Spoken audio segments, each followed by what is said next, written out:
Notts in charge after career best 192 for Mullany.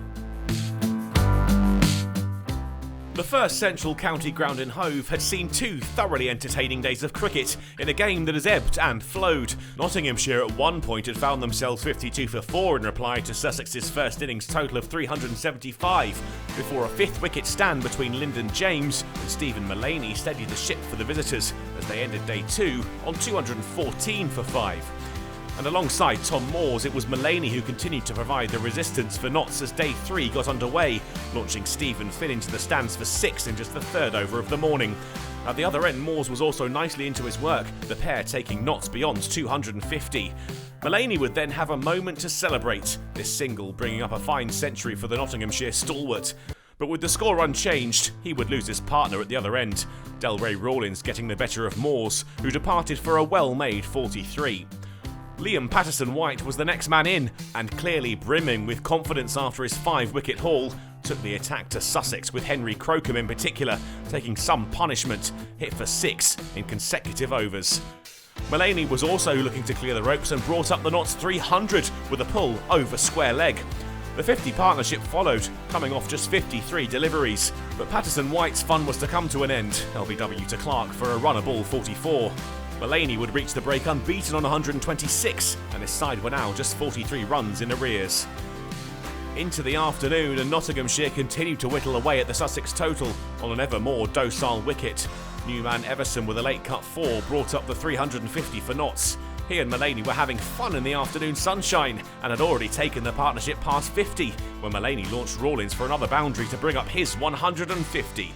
The Sussex bowlers were by now running out of ideas, and by the time tea was taken, Stephen Mullany had advanced his score to a career best 192 not out, while Joey Everson, in just his 7th match, was also on a personal best of 75 not out. Nottinghamshire reached the interval at Hove on 468 for 7, a lead of 93.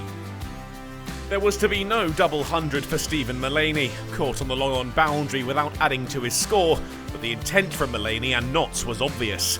Everson was clearly not troubled by Mullany's departure, as he lent into some tired bowling from Delray Rawlins to help his side past 500.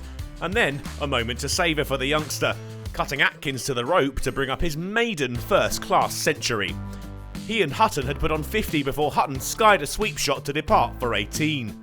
But the reaction of wicket-taker Rawlins and his Sussex teammates said it all, with the score already a mammoth 528 for 9.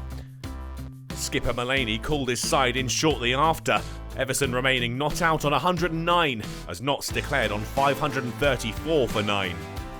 Mullany's was the standout performance of the innings, his career best 192 laying the platform for his side.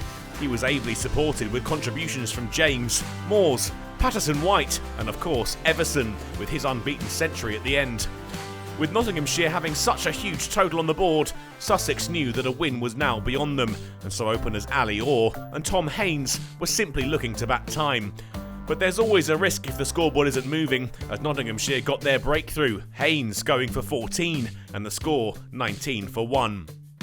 That wicket fell with 20 minutes still left in the day's play, but it was number 11, Jamie Atkins, who emerged as night watchman, and he alongside Orr guided Sussex to the close without further loss. The hosts closed out the day on 29 for 1, but still needed another 130 runs to make Nottinghamshire bat again.